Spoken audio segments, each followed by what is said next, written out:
Brand new coaching intel for Florida State's coordinator search in 2024-2025, alongside Gene Williams, founder and administrator of Warchant.com, Ira Schoffel, managing editor of Warchant.com. My name is Tom Lang, and we're going to get down to it. Is the board narrowing for Florida State on the offensive side, and what are some considerations for the Seminoles moving forward? Gene, I'm going to start with you. This has been an update now that's been live for a few hours on the message board on the Tribal Council here at Warchant.com. The membership, the subscriber base, has had this information, but what are you willing to share with the masses on Warchant TV about where things stand with Florida State? Yeah, it's been a fun few weeks, and we tried to tell people initially we put out that hot board last week that there were a lot of names on there. There's a lot of going to go back and forth, and we still may have some back and forth, but we got some pretty good intel on who is leading the tech, and that's Brennan Marion, the UNLV offensive coordinator. And does anybody know who's followed this? And I know a lot of fans have. They know they coached together. They were together at Arizona State together, and then he also, I think, played while Mike Norvell was a GA way back. Was that Tulane, I believe? So that goes way back. So these guys have a long-term relationship. He's obviously done very well at UNLV. He's a hot name. Here's the caveat. My understanding is that it's his job, but there's a twist. He's getting a lot of head coach interest right now. So my understanding is if the right head coaching job goes his way and it works out, then obviously Mike Norvell would understand he's got to take that opportunity. So if that happens, then no, he won't be the offensive coordinator. Then we're back to our hot board.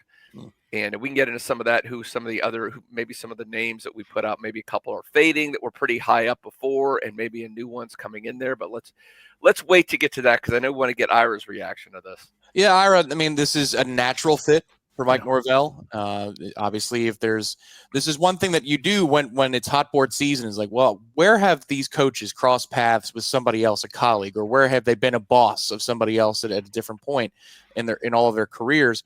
So as it goes, if Marion is the hire for Florida State, this one would be like the number one name on the list as anybody was cultivating and brainstorming, like where would Mike Norvell go? So what's your reaction to it, and what are the follow-up questions as the journalist that you are? What are the follow-up questions that, fire off in your mind when you hear that Marion's the leader in the clubhouse? No, it definitely makes a lot of sense. This is one that's made sense for a while. Honestly, even before Mike Norvell fired Alex Atkins, when we thought that might be a possibility, you started looking at some people who were out there. And of course, Gene mentioned the relationship. It was going back to Tulsa. When Mike Norvell was on the staff there. And, and then there was the interview that Andy Staples had with Brennan Marion several weeks ago. I think kind of set off some red flags for some people, because Brennan Marion was so effusive in his praise for Mike Norvell and how he helped him kind of create his, just mindset as an offensive mind. And now here you go. Brennan Marion now is one of the top young offensive coordinators in college football. His offense is putting up great numbers over there at UNLV, and he's had success.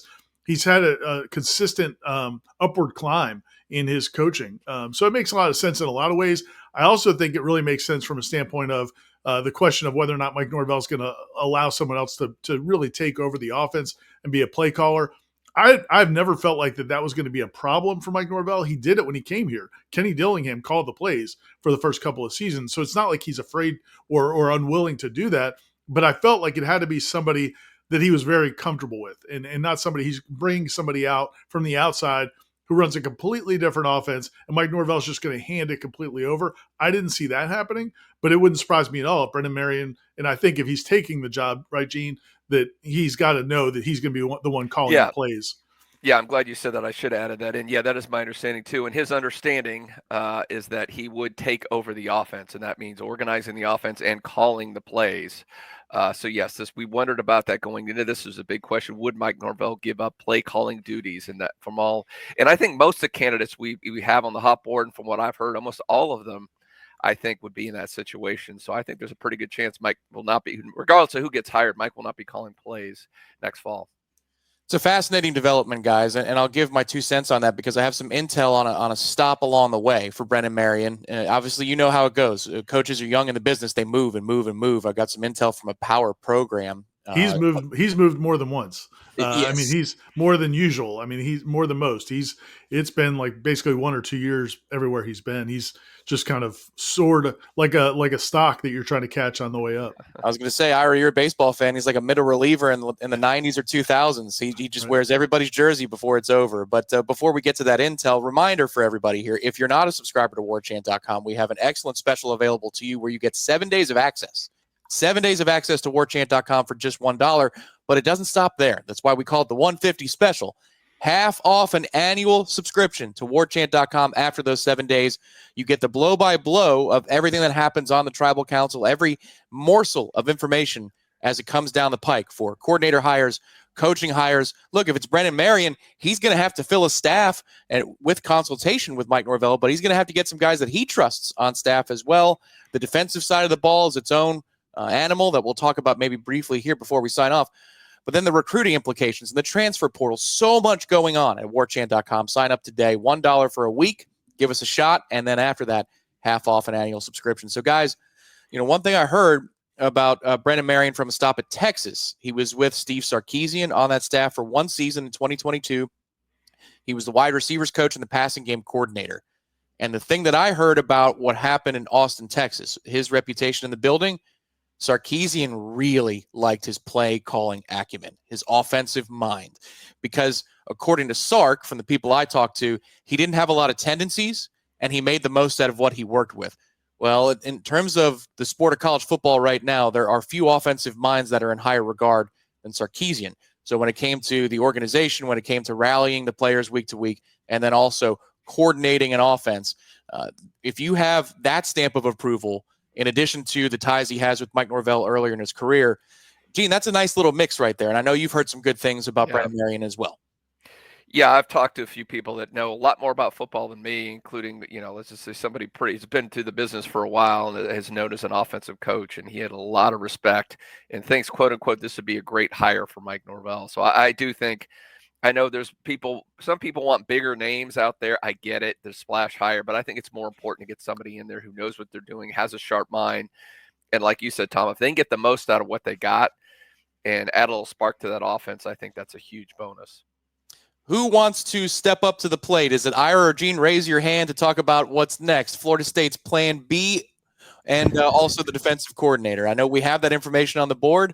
Ira, is that something you would like to fill us in on? I would like to, real quick, if I could just kind of follow up one just kind of big picture thought about this whole situation. We're all fixated right now on the coordinator hires, and that's a huge deal. But the other part of this is, and we all know this, we've been following college football for a long time. The equally important is going to be what they can do in terms of the transfer portal and getting players in here on that side of the ball. The offensive line was a disaster this year. The receiver core is not very good. There's some young talent, but they don't have a lot of proven players at receiver. And then the quarterback situation. What are you going to do there? You have 2 really young quarterbacks in Luke Kromenhoek and Brock Glenn, who I don't know that you can really believe in right now. So if they get Brennan Marion or whoever ends up being the offensive coordinator, it's equally important that they hit it in the portal with a quarterback. I think they really need to get a quarterback.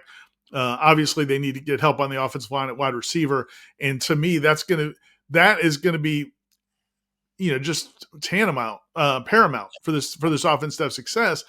And I guess that's why people want that person in place quickly, because they think that'll help that process. But I think, as Gene has said, even though we feel like we know who it's going to be right now, we don't expect any hires to be made until maybe after the Florida game.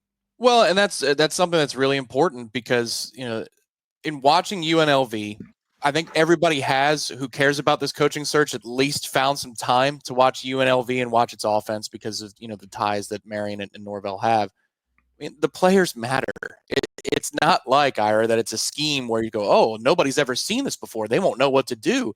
I mean, it's guys in one-on-ones and it's players winning one-on-ones. Well, Florida State hasn't won a lot of one-on-ones this year. They've won a lot of L's. That's what they've won. And they're scoring under 14 points a game. So yes, getting the players in is going to be incredibly important. And that has implications for everything when it comes to the support staff behind the scenes, the assistant coach hires underneath the new offensive coordinator. Where's Brennan Marion going to be in terms of his position concentration? Is it quarterbacks? Is it wide receivers? And then how do you fill out your offensive line coach and your other position coaches, and who hits the trail for Florida State? And Gene, that's the domino effect. But as you said earlier, we're not quite there on the first point yet. We think we know where it's going with offensive coordinator, but what about some of those other places it could go for Florida State if, say, Brennan Marion gets a head coaching gig? And then also anything you might have on the defensive side of the ball. Yeah, I think, we came with that hot board and had a lot of names on there. The way I separated the first one we did was I had just a bunch of names of guys who we think are potential candidates and then some long shots. So I had to move from what I've heard the last couple of days. I've had to move one of those long shots into one of the legitimate ones. And it's a surprising name a little bit, and that's Gus Malon, who's currently at UCF. And he goes, way back, obviously, with Mike Norvell. They've known each other for a long time. And say what you want about how bad UCF has been the last couple of years, but man, their offense is clicking. They're currently got the number 7 ranked total offense. They've been top 20 all last 3 seasons with Malzahn there. So that would definitely qualify as a splash hire. I have some personal concerns about the fit, how he would work at Florida State, going from head coach to being a coordinator, but it sure would be an interesting hire if that worked out. Again, Marion is probably the guy.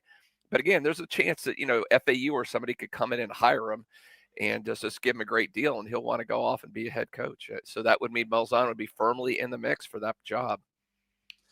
Ira, go ahead. Were you going to add something there? Yeah, no, I was just going to say the interesting thing about whether it's Gus Malzahn, if he becomes a legitimate factor in this race, a lot of people will judge coordinators based on how they do as head coaches, and a lot of times they're 2 completely different jobs. I mean, again, people in different lines of work that are watching this, you may have known somebody who was a great salesman, but they get promoted to sales manager and they're not as good, or they're the sales manager and they get promoted to general manager and they're not as good. So Gus Malzahn, I think, is a good offensive mind. Mike Norvell's worked with him in the past. It would make some sense. And we've seen other head coaches maybe fail as head coaches and then go back to a coordinator roles and do well. So I would just encourage people to keep an open mind. Gus Malzahn's not at the top of my list. I'm not campaigning for him, but I did want to remind people that even though you don't like what somebody's done as a head coach, that doesn't mean they couldn't be effective as a coordinator. It's funny how this world works. They say it often in the workplace that, be kind to everybody. You never know who you're going to work with again. For Florida State 11 years after. I'm not saying it's going down this road, guys. I understand where it is in the pecking order. But, that night in Pasadena, Jimbo Fisher versus Gus Malzahn, could it be he wears garnet and gold? I think I'm with the 2 of you. I kind of hope not. But, hey, there's no guarantee that the surefire hire ever works out either. So this is going to be a fluid process, and we look forward to documenting it on warchant.com. Gene, are we saving the defensive nugget for the people on the site, the subscribers? Yeah, hopefully you subscribe to Warchant. You're taking advantage of that $1 and then half off deal. It's a really good one. I don't know how much longer that's going to last, so jump in on that. So you'll get this kind of information well before we put out the videos. But I will throw the little nugget. We'll put some more context if you go in and read it. But I will say a name that we will now be adding to whenever we come out with the next hot board for defensive coordinator will be Brad White at Kentucky. It sounds like, look, I know he's been with Stoops in Kentucky for a long time. He's done well. But, I mean, obviously he's still going to always be under the Stoops umbrella. For defense, and it sounds like he's in a position in his life where he wants to go on, from what I hear, and take over a defense at a major program. So, I mean, he is a viable candidate for that position as well. We'll see how that works out. Look, this could be a lot of stuff comes out to us, maybe through an agent. Maybe they want to renegotiate, and he maybe wants to get some more that SEC money, and he gets a nice raise. We'll see. But things are not, things are a little shaky in Kentucky right now. So maybe he's looking to get out. But I think he's firmly in the mix with some of those other names that we mentioned in our last hot board. Yeah, it's always something you got to be careful of. The Adam Schefters of the world protect themselves in free agency every year in the NFL. Like, oh, really? This guy's going to get $30 million a year, or is that just the agent looking to drum up the cause and make sure that if they circle back and stay where they are, they get a nice little raise? Ira, anything else before we sign off today about advancing the discussion and things to consider as we chew on this news now? Yeah, just to follow up on what you brought up before about the position coaching changes that could be on the way as part of what happens with the offensive coordinator situation. Again, Tony Tokarz is Florida State's quarterbacks coach. If Brennan Marion or someone else wants to be the quarterbacks coach, that could obviously impact Tony Tokarz. the receivers coaching position that Ron Dugans was dismissed, that's still open. The feeling is that whoever comes in as offensive coordinator is going to want to have a big say-so in a lot of those offensive coaching positions. So I don't think there's going to be a whole lot of movement at the receivers coach position or offensive line, Alex Atkins being dismissed, until the offensive coordinator's in place. But, I also, the other thing I would just remind everybody is, we've been hearing for a while now that most coaches on the staff and even the analysts on the staff have been operating, once the season completely just fell apart, they've been operating under the assumption that they may not be here next year. So even if coaches are dismissed, there's possibly people may leave for higher ground because they were worried about being dismissed. So this is the beginning. I mean, these 3 positions were the ones we've been talking about for the last week. We expect several more positions to come open as this process goes forward. So just to reiterate, joining Warchant.com would be a smart move because we're going to have a lot going on over the next few weeks. Yeah, December is just totally different than it used to be. And buckle up, everybody. It's going to get wild there. For the moment, too, if you're enjoying this content, hit the like button on Warchant TV and subscribe to the channel. It's absolutely free. And let us know your thoughts in the comments underneath. Brendan Marion, yay or nay? Feel free to leave a comment underneath, and we may just react to it on the channel itself. For Gene, for Ira, I'm Tom. Stay tuned, everybody. It's not a surefire thing yet, but it sounds like things are narrowing on the offensive side. We'll catch up next time right here on Warchant TV.